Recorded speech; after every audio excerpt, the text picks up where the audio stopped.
your host, Lee Walker. Joining me today, as you heard from that show opener, NWA legend, wrestling legend, rugged Ron Garvin. Ron, how you doing today? I'm doing good. Could be better, but it costs more money, so I'm okay.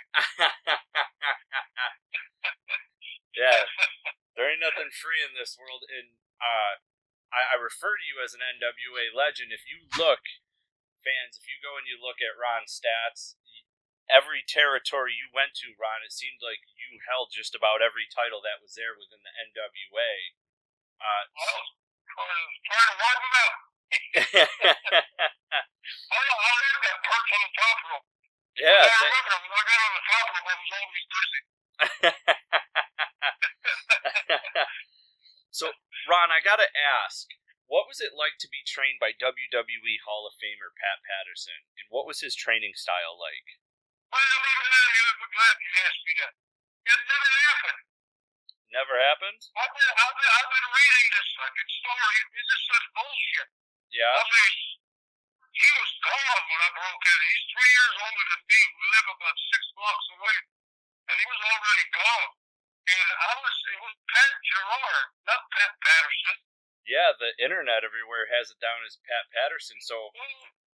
I know, you can't believe a word. It's all fake news these days. Nobody can write a damn story the proper way. I mean, it's Pat Gerard. And the guy was a big star in England, and he was a coach where I went to learn how to wrestle. Mm-hmm. And he was a real wrestler, you know. And but his name was not Pat Patterson. Pat Patterson was already gone. I mean, probably would have been good if he would have taught me. But like I say, he was gone. I didn't see Pat Patterson until probably 7 or 8 years after I broke into business. Oh, wow. Yeah, he was on the West Coast. He went to Boston. I went to Boston, but he was gone when I went to Boston. He'd been gone. And he went to the West Coast, and I never went to the West Coast. Oh, wow, all right. Except one time, I think I was out there 2 or 3 days. I just didn't like it. Yeah, you were primarily known to stay down in like the southern territories, like Georgia, Alabama, and Kentucky, and stuff like that. I mean, aside from the NWA, you were also part of Angelo Poffo's International Championship Wrestling, which you had some great feuds, and one of them being with Randy Savage. Well, it might have been Poffo, but I owned part of it. Yeah. I was part of that. I owned part of that promotion. So what was it like going, at this point, going from just a wrestler to owning part of a promotion and then getting worked also into the feuds and still wrestling and everything, trying to balance it all? Well, that was part of the business. The first time I got part of a territory, I was 21 years old. I was up in Canada, North Bay, Ontario. We got 50% of the territory. And it was a handshake deal. Mm-hmm. I did the booking, and Terry Garvin did the publicity, and we ran the territory. And we were there for 5 years. Oh, wow. And so I started booking. I was 20 years old. I had all kinds of crazy ideas. Yeah, and usually when you see people in the booking and stuff like that, usually they're on a different scale in their career. Usually they're towards the end of their career, but you were more towards, I don't want to, the beginning and stuff, only being 20 years old. So how did other people that were older look at that situation differently? No, not if you, unless you were a clown, you know. Yeah. If I couldn't wrestle and couldn't work, and I had good ideas, and you ever heard of Doug Kingsell? Yes. Well, he was 35 years old at the time, and I worked programs with him all around the North Ontario territories. Mm-hmm. And have you ever heard of the Hangman? What was his name? He wrestled as a Hangman. Matt Gilmore. You ever heard of Matt Gilmore? Yes. Well, I wrestled Hangman all around, and he was 15, 20 years older than me. Oh, wow, yeah.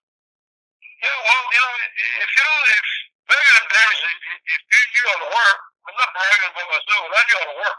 And I love the business. And, they respected you. I never had a problem with anybody but one guy. The whole time I was in the wrestling business. I think we know who that guy is based off previous interviews. Speaking of being a part owner of ICW and everything, you had a notorious feud with Ox Baker. And there was another guy that, good guy. And in one of your passings, in a match, you knocked out his dentures that were in his mouth and then stomped on them. Yeah, well, what happened is I gave him a knee drop across his throat. Mm-hmm. And I guess it must have hit him pretty solid because his teeth came out of his mouth and flew about 5 feet away from his body. And I looked on the map and I saw those teeth. I just got up and stomped them to pieces. Did he say anything to you after that about stomping on him? Every time I ran into him, I heard about it. I used to drive him nuts because I used to stomp on his toes. And he had bad toes. And I used to stomp on him. So, during your territory days before you joined Jim Crockett Promotions, you also had other feuds with other WWE Hall of Famers. Of course, they weren't WWE Hall of Famers at the time, but we knew that they were already going to have legendary careers. You worked with guys like Andre the Giant, Bob Orton Jr., Jake the Snake Roberts. What was it like? I mean, Andre the Giant being as big as he was, what was it like to feud with him? I beat him in Knoxville, Tennessee, in a handicap match. He had a partner, and this is a fact. 1978, I believe, Knoxville. Yeah, it was booked as a handicap. He had a partner against me. There was 2 of them. Yeah. Yeah, and we sold out the Coliseum. It was sold out. Well, I had the name of one man gang, Ron Garvin. Mm-hmm. And can't remember the guy's name. It was his partner. The whole family was wrestling. It was a wrestler. Buddy. That was the son of Buddy Fuller. What's his name? He's the younger one. The younger son of Buddy Fuller. Yeah, I'm gonna try and look that up right now. No, not Buddy Fuller. The brother of God, I can't remember the name now. Anyway, there was a Gorilla Duke. I can't remember who my partner was. We had a tag team match, and I broke his hand. That guy. Oh wow. Can't remember. Well, he came back in the cast. He had his hand wrapped up in the cast. Mm-hmm. And he came me and he challenged me. He wanted me to sign a contract. I was wrestling somebody. I think it was another big name. And what it was, they tricked me. They knew that Andre the Giant was coming in. So I said, I'll wrestle anybody. Don't care. I don't back down from nobody. Well, they made me sign a contract. It was kind of a blank on one side. Yeah. And, when I signed it, then they told me who I was wrestling, Andre the Giant. I went crazy. I said, you're all crazy. I said, let me change this. I'll accept the deal if you book this match as a handicap. Mm-hmm. You and Andre the Giant against me. And that's what we did. There was a reason for it. What was the reason for it? Well, because he challenged me and I got mad because it was Andre the Giant. I said, well, you might as well throw in another guy that's jabroni like you and you're his partner, and I'll accept the deal. Oh, wow. Yeah. And then I beat him. That's incredible. Holy. Yeah, well, I was in 1978, and, he hadn't been around as much. Yeah. Back in those days, he hadn't been exposed to WWE, and, But hey, we sold out. The wrestling business in the old days, it was about money. I didn't never care about the glory, about the this and the that. It was about money. Mm-hmm. The paycheck, that's how you make your living, and you just do the best you can, Yeah. And try to be realistic and knowing what the heck you're doing. Yeah, and really to keep it realistic, I've talked to Greg the Hammer Valentine about this, and we're going to get to him in a little bit.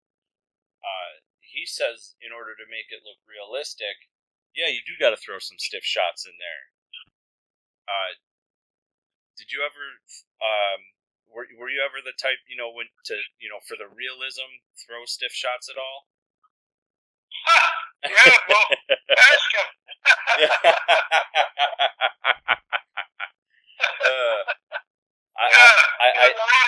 There's a lot of guys that I run into later on. And, oh man, they talk about it. Yeah. I asked Ric Flair. His chest was split like a knife. I mean, every time I chopped him, I was splitting the skin on his chest. Oh, yeah. Yeah, well,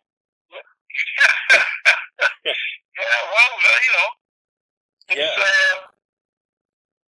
if you can't take any pain, what the hell are you doing in a sport like that? Yeah. It's like boxing. You get punched and all of a sudden you're moaning and crying. You take it or you don't. And it's part of the game. Yeah. Part of the game.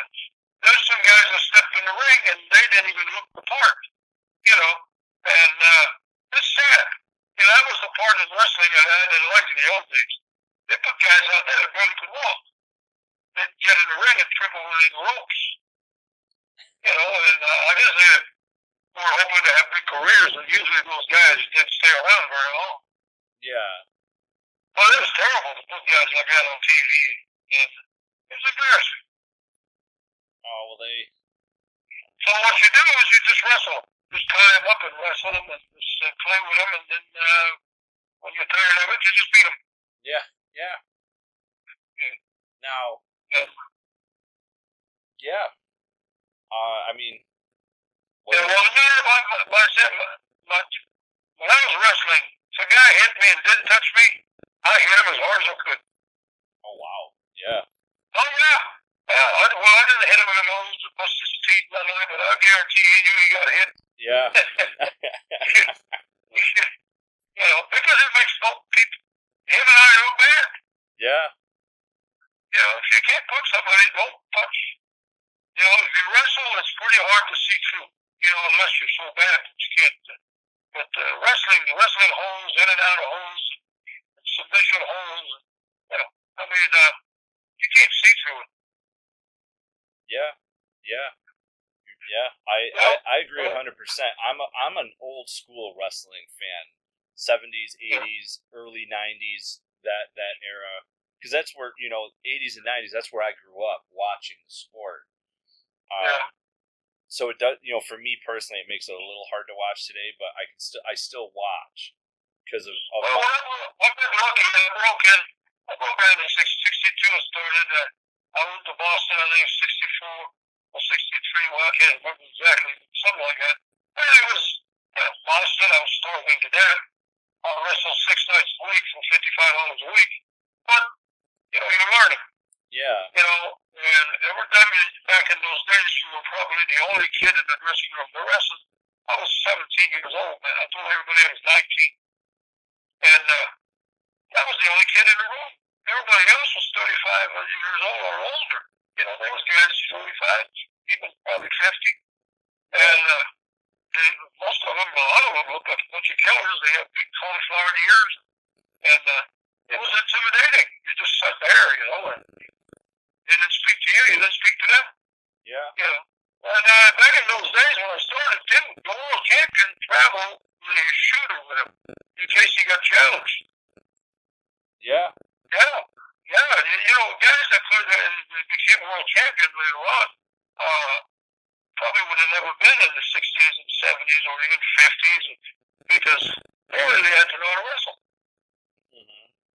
Yeah. Because you're traveling with the belt and you're in another territory 1,000 miles away from where your base is. Somebody can that happen. It has to happen. Yeah. So they call it policeman. They always had a shooter that traveled with the champion and sat in the corner in case somebody would try to beat him. Yeah. Shoot on him. Yeah. So it's totally different. Yeah. Now speaking of the days of territories, the guys would travel with their belts because they didn't know when they would get challenged. Promoters of certain of NWA promotions would trade off wrestlers for other wrestlers and stuff that had belts to work other territories. What was your thought when the change in territories kind of ended? You had signed with Jim Crockett Promotions in '84. What was it like to having been part of the territories and be part of wrestling with the transition into a solid just one NWA and then WWF and things like that? Well, I go way back with the Crockett promotion. I went to, I think it was '67 or '68. I used to spend the winter one year I'd go down to Florida. The next year I'd go to Carolinas. Mm-hmm. And Mr. Crockett Sr., he rated at me. I don't know how many times he told me. I was a kid. I was 22, 23 years old, 21, whatever I was. And he called me in the office. You like it here? Yes, sir. He took care of me. He took very good care of me. He was a very honest guy. Yeah. And he was like a father figure. He asked me if I was happy there. You doing okay? You like it? Making enough money? And so when I went back year after, I'd be gone sometimes for a year or two, but I always drifted back to Carolinas, Georgia. Mm-hmm.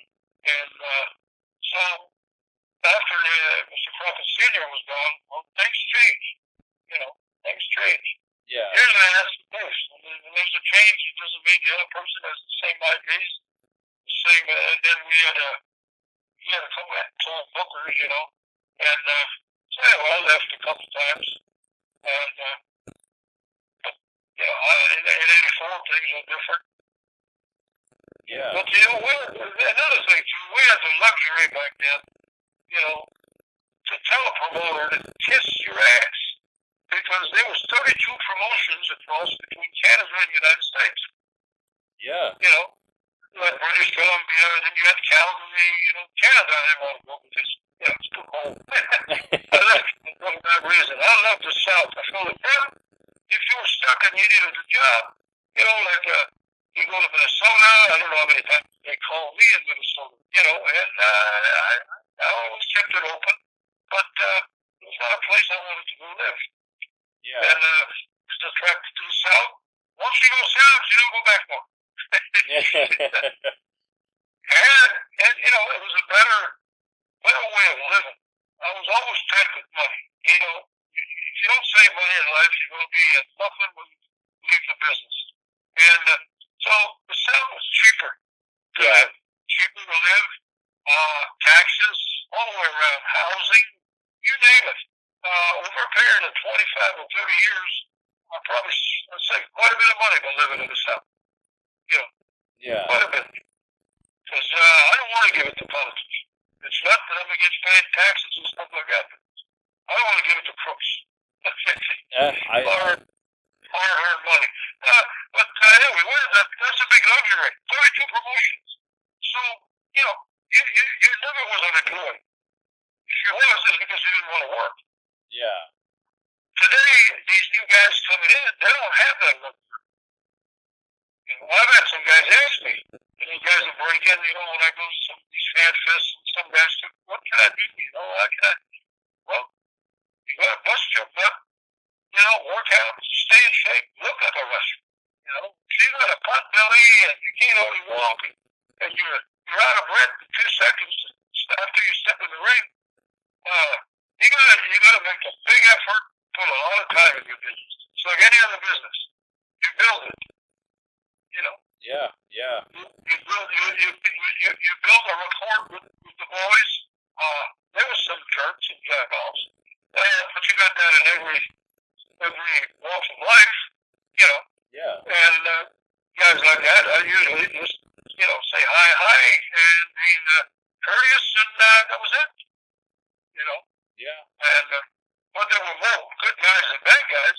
It's like that in everything. It's usually a whole lot better. Yeah. A lot of great guys, a lot of good friends I made over the years, and guys that I still talk to today. You know, and there was some great talent. You know, and I tell guys, this is wrestling. It's almost like a dance. If you don't cooperate, whatever allows a dance. You're going to step on my feet, I'm going to step on yours. We're going to try to make fools out of ourselves. Yeah, yeah. If you don't know how to dance, but if you learn how to dance and it's so smooth, don't you like to see two people dancing when it's so smooth and everything's perfect? Well, wrestling is like that. Yeah. You know, it clicks. Yeah. It clicks, you know. You got some guys that are clueless. I work with some guys who got in the ring that are clueless. And I work with some guys that was just so enjoyable, like Bob Orton. And, what's his name? He just named his gay name a while ago. Greg Valentine. I even work with his dad. Yeah, once or twice. And, you know, and Mr. Perfect, oh, that guy was great. You know, and Jake the Snake. I mean, and make money. You know, I worked main event with Jake the Snakes. We were all over Ohio and Michigan in the 80s. And, Lord, it was enjoyable. You know, you look forward to it. Yeah. You know, and let me tell you, Drake and I, we beat the shit out of each other with straps. We had strap match. I had ropes on my body for a year. Oh, I can imagine. He did too. Yeah, he tells a story that he used to whip me with the belts, and I'd get goosebumps. I said, well, you know, whatever, I don't remember that, but that's what he swear about it. Yeah. But when you're making money, that helps too, you know, it's a big incentive. Yeah, yeah. You know? Yeah. You're not getting your money for nothing, walking around, and you know, there's some guys could wrestle himself out of a wet paper bag. And, you know, and there were some other guys that were not talented, but they were gifted with, you know, interviews, charisma. And a guy like Hulk Hogan, you know, he couldn't wrestle, but he looked great, and he could talk. And a pretty humble guy, too. You know, guys like that, I can see, at least he looked the part. You know? Yeah, yeah. Even if the guy was not a great wrestler, he looked the part, and he talked well. I mean, you know, he was good on the mic. Plus, he had the size. Yeah, yeah. Oh, you know, them 24-inch pythons. Yeah. But, yeah, that's a lot of great guys. Oh, I work with Haku. Well, I'd love to work with the guy. Oh, man, you know? How cool. I've heard stories about him being one of, you know, much like yourself, being amongst some of the toughest in the ring and outside the ring. Well, you know, a lot of times, if you're a smart ass, you shouldn't run your mouth. If you're a smart ass, especially around, you know, but you got guys that they're tough and you'll never know it. Yeah. You know, you'll never know it. They're the quiet guys. Yeah. Yeah. But being tough is not everything. I mean, you don't push your way out, you know. I mean, when it comes to defending yourself, well, I tell you, that's one first thing I learned. Keep your mouth shut and but don't take any shit. Just put it that way. Yeah. Yeah, absolutely. You know, speaking of your time with Jim Crockett Promotions, you feuded with the Midnight Express with, you know, of course they had Jim Cornette. Yeah. Starrcade 85, you teamed with Jimmy Valiant and took on the Midnight Express. I gotta ask, whose idea was it to dress as drag as Miss Atlanta Lively? It was mine. I did that before. I did that before. I made money doing that. I dressed up like that 6 times. We went to 6 different cities. You know? Yeah. It's everything to make money. You know, the business is showbiz. Yeah. You know? That's all it is. You know, there's show business involved in it. I mean, it's, you know, you gotta know how to wrestle, but, you know, if it was real, you were wrestling every night, just like boxing, you know? Yeah. You wouldn't have boxing match every night, 6 days a week. You wouldn't live very long. Yeah. Now, you know, so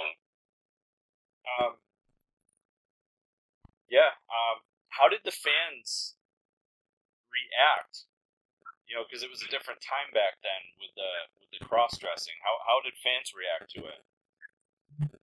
Oh, I don't really know. I went to a bar. I had this girlfriend at the time. She helped me with the makeup and the dressing, and we went to a bar all night long, dancing, and there was guys making comments. I could say, look at the shoulders on that broad. And, get my ass pinched. They thought we were two lesbians, but they didn't know. They didn't know who I was. Oh wow! You know, Yeah. we just walked into a bar, two women, and but there was comments because they knew, I was shoulders a little wide for a woman. I got shoulders on that one. No, it was a gimmick to make money, and I made money. I had done it before. So, yeah. And it was different. And later on, I did it with Flair. Yes. I was just about to bring that up. So see, it led to another thing. It was with one team, and then it led to something else. And you stretch it as long as you can. It's making money, Yeah. And speaking of Flair, you'd already earlier brought up how you guys have a different views and opinions. I would say. I gotta ask, as a outside of the beef, I guess. What was it like to work with Ric Flair? And I want to read something real quick.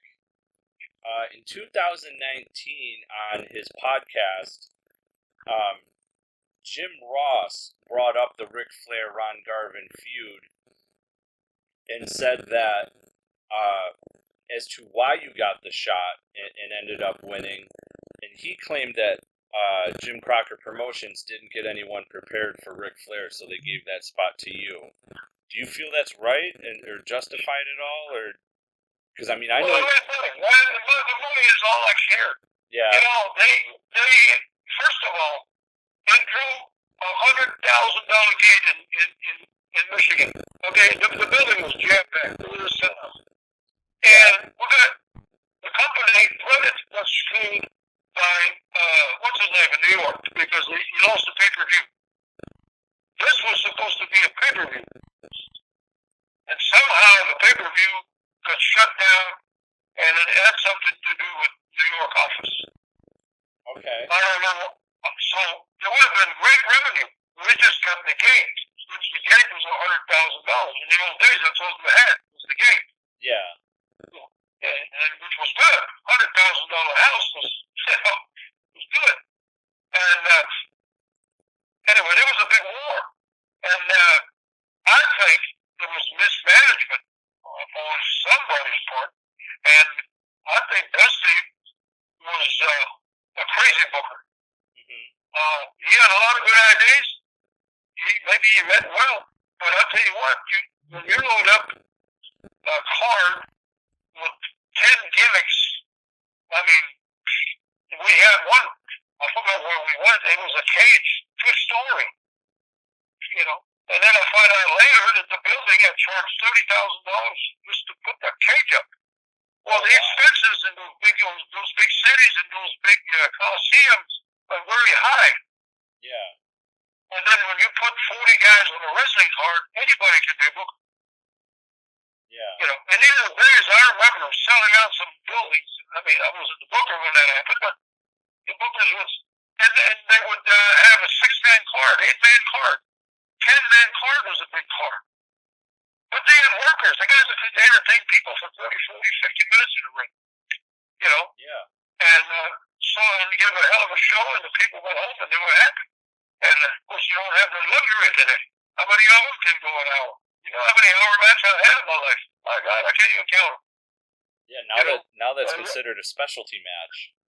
Yeah, and Ric Flair and we'd have 2 in one day. Wow. I've had 2 in one day. Wow. Well, Sunday afternoon and Sunday night, 1 hour. Yeah. And at the end of the hour, we'd ask for another 5 minutes. Yeah. And stuff like that. Yeah. And one thing I can tell you about Flair, he was in shape, and he never complained. Ever complained. And I hit him hard.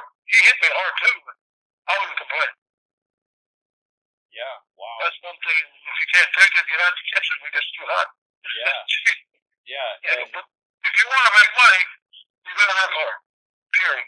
yeah, and they in '87 you ended up beating Flair for the belt. So, what did it feel like for you to get that recognition and to get the NWA World Heavyweight Championship? It was just another belt. Mm-hmm. People look at it different than I do. And it's okay. It's okay. As fans, I'm not going to look at wrestling the way I look at it.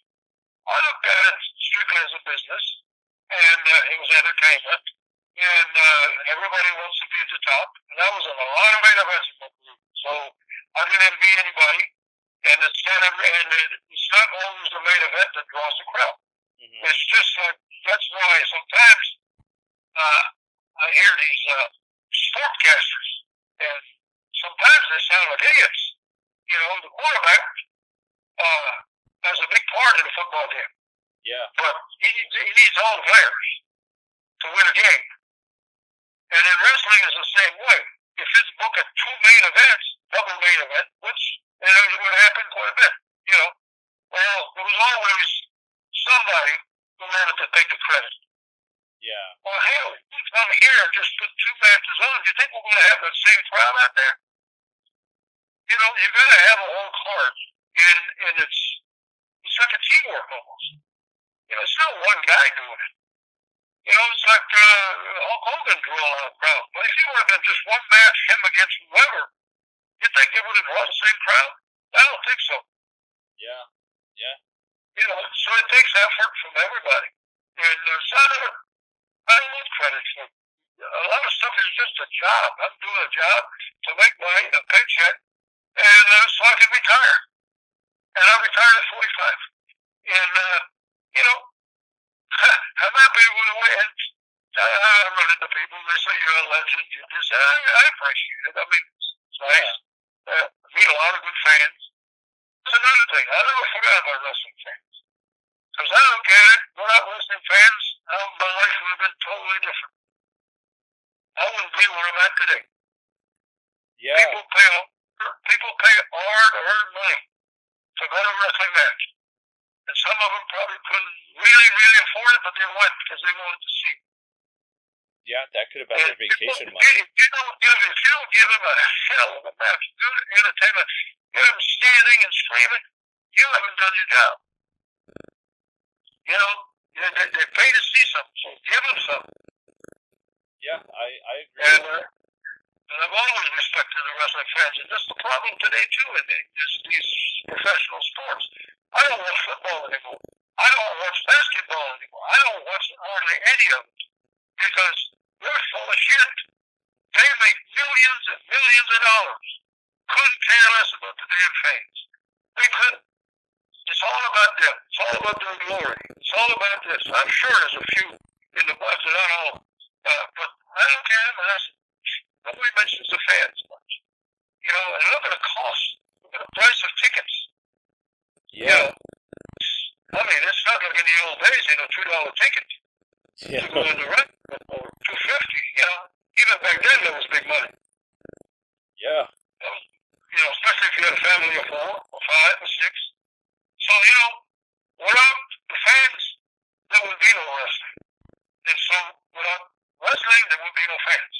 Anyway, that's the way I look at the business. And all that glory and all the being in the Hall of Fame is great. It's just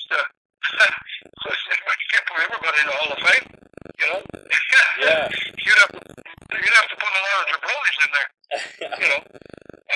And it doesn't mean they're the best. They're just at their time maybe they were, And most of them are. Most of them are great entertainers, great athletes. Yeah. But parts about stuff like that never. Like I say, I left home. That was a job.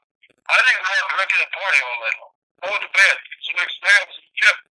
And it's like some guys probably treated it like it was a vacation. Staying in this expensive hotel. Well, you're just spending a night. Yeah. Why do you have to spend $300 for a room? in life. Yeah. You learn from watching others. Yeah. And you know, you brought up the Hall of Fame and stuff, and you wrestled many Hall of Famers. I'm talking Andre, Jake the Snake, Greg Valentine, Jimmy Snuka. I mean, the list goes on and on. You know, if WWE ever called for you to go in the Hall of Fame, would you accept? Well, yeah, probably. I would. Yeah, it's an honor. I mean, I'm not degrading it. What I mean, I meant to do is just, you know, you can't put everybody in the Hall of Fame. Mm-hmm. No, I wouldn't turn it down. You know, it's an honor. You know, even if somebody gives you a plaque, you know, it's an honor. Well, I mean, you know, or some wrestling fans, you know, they say, I don't know how many of them. Thank you for all the entertainment. You know, well, it makes you feel good. You know, you entertain them, and they got for their money, and glad to do it. Yeah, and like I said, I've looked back at your career, and I've seen like all the NWA belts and stuff that you've had. Did anyone ever give you the nickname Mr. NWA or anything like that? Because you held, it seems like, a lot of them. Yeah, well, yeah, way back in the 60s in Florida, I had all kinds of belts in Georgia, and in Georgia too. And, no, I had nicknames. I was the one-man gang. Yep. When I was in Tennessee, you know, I was the one-man gang, and then, you know who gave me the name Hands of Stone? No. It was Gordon Soley. Okay. Gordon Soley, I was in Georgia. Hands of Stone. Yeah, he's the one that came up with that. He was a great announcer. He was probably one of the best. Yeah, I have to agree with that. And you know, speaking of your time in professional wrestling and everything, how did you enjoy your time when you were in the World Wrestling Federation? Because I mean, you came in as Rugged Ronnie, started with the '89 Royal Rumble. You got to be part of WrestleMania 5. You had amazing. Yeah, they give me the name Rugged Ronnie, which I didn't care. I mean, that's a good name. Yeah, there's nothing wrong with it. But I think they wanted something different. They didn't want something from the NWA. You know, which was fine. Yeah. But no, I had a great time. I did fairly well. I mean, I was happy. I flew myself. I had my own airplane, and I flew a lot of guys. Raymond Rougeau flew a lot with me and some of the boys. I always had a plane full of guys, and flew to the West Coast, flew everywhere. And it was about 2 years, 2.5 years, 2 years, something like that. And it was time for me to go. I did not really didn't feel like I fit in New York, you know. Yeah. And there was so many things going on. You know, you got angles going left and right, and you know, all kinds of stuff. That and I'm the one that suggested that leave town, and I came back as a referee. That was my idea. Yeah. Because Pat took it to Vince, and it was okay. They changed a couple of little things. They got to punch it, you know, their way. Yeah, it's understandable. It's their show, you know. But I made money with that. That's what put me on the pay-per-view. See, when you go to a place, you got to analyze, how can I make money here? Well, I looked, if you don't run a pay-per-view, that's a big ass paycheck. You know, you got 3-4 pay-per-views, and you made your year. You know, and because the house shows don't pay on pay-per-view. Yeah. So I sat back there, and I talked to Greg, and I mentioned it to him, and he says, hell yeah, man. Because, you know, I knew I could do it with him, you know, and it would be good. Remember, we had submission match, we had all kinds of stuff, and so he liked it. And I saw it from Pat Patterson. Pat was helping with the booking, and was close to Vince. Vince, I guess, okayed it, or somebody did. And so that's how it got to be. And a lot of people, oh, you're a referee. Well, it's a referee. It was the means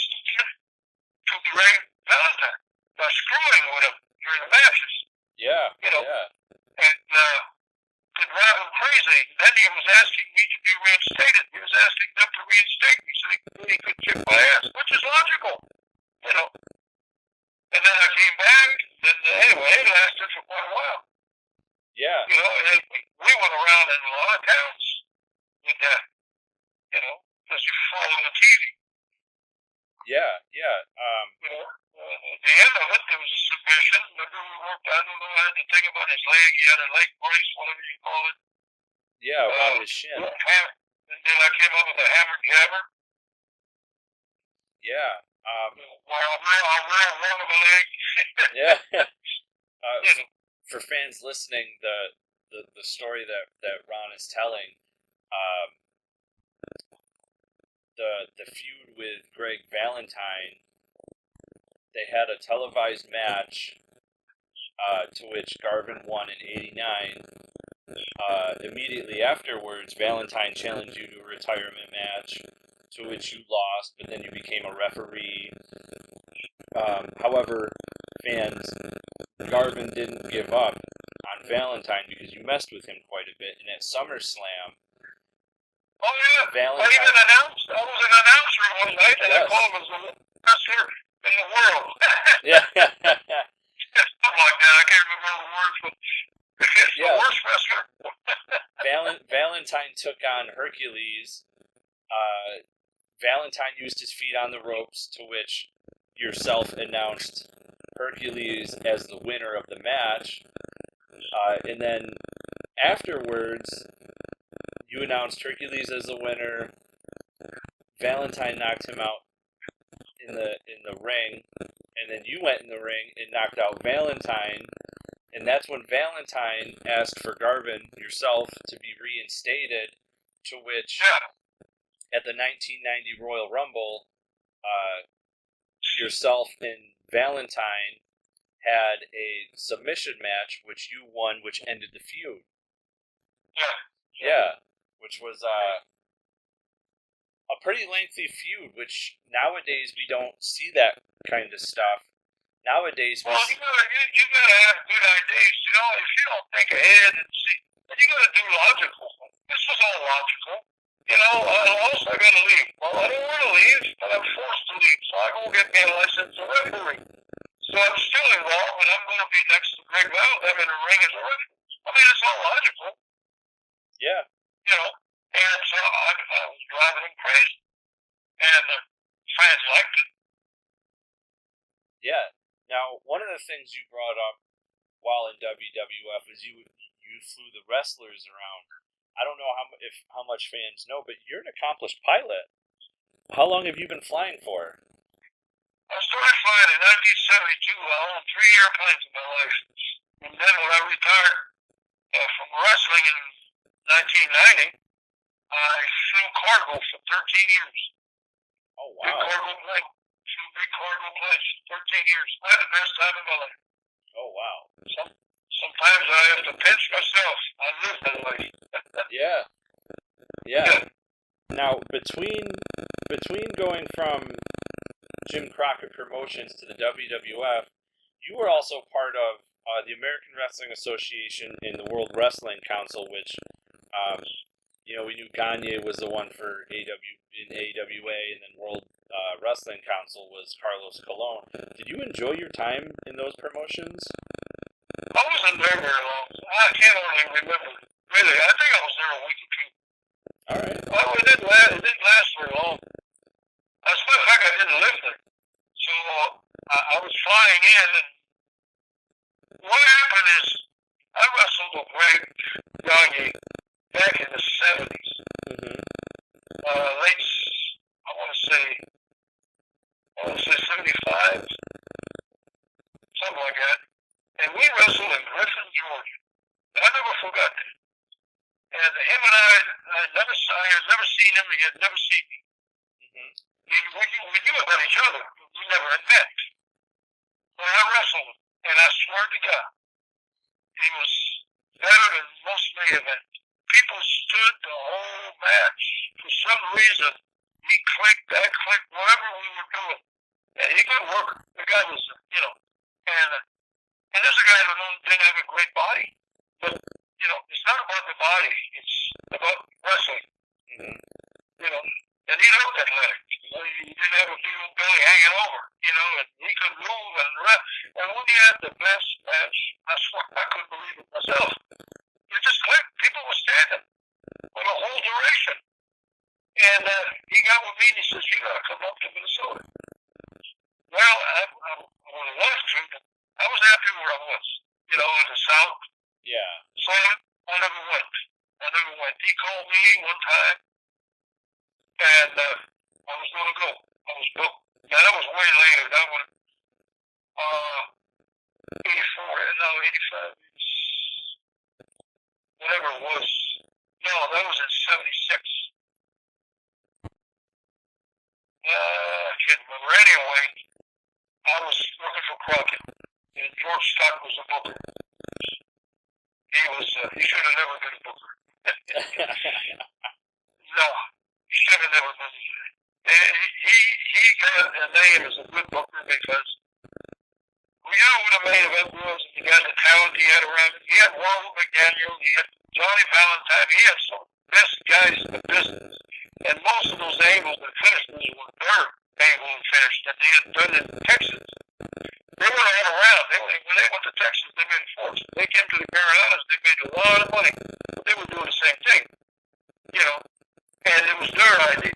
And, you know, you talk about great talent. When you talk about Johnny Valentine and Ronald McDaniel, you know, they could draw some money. And I don't know if you ever seen their matches, but I told some of those guys, I said, you think I was stiff? You should have worked with Greg Valentine. Johnny Valentine. Wow. So, he would have known what stiff was. But, yeah, anyway, I told him, I said, well, I'll come up to Minnesota. Told Greg, and he asked me. So I had a beef with the booker, George Scott. And he screwed me. And so I told him, I said, I'll give a notice. And I says, you know, very short. I said, but I says, I don't want to do no TV. I don't want to do house shows for a week. And I'm going, okay.